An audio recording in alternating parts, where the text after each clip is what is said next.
Breaking news report Shahzad Lashari.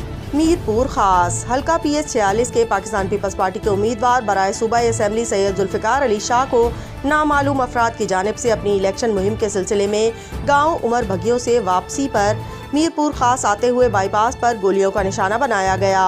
उम्मीदवार 46 सैयद जुल्फ़िकार अली शाह जख्मी हो गए। उन्हें सिविल अस्पताल मीरपुर खास पहुंचाया गया, जहां इब्तदाई तिब्बी इमदाद के बाद उन्हें हैदराबाद शिफ्ट कर दिया गया। सैयद जुल्फ़िकार अली शाह ये हमले की खबर सुनकर जुल्फ़िकार अली शाह के मद्दा और पीपल्स पार्टी के सैकड़ों कारकुनान अस्पताल पहुंच गए और शदीद एहतजाज किया।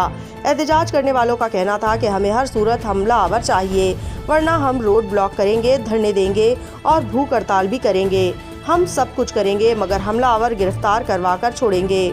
उन्होंने निगरां वज़ीर आला और मीरपुर खास इंतज़ामिया से मुतालबा किया है कि हमला आवरों को जल्द अज जल्द गिरफ्तार करके अवाम के सामने लाकर कैफरे किरदार तक पहुँचाया जाए।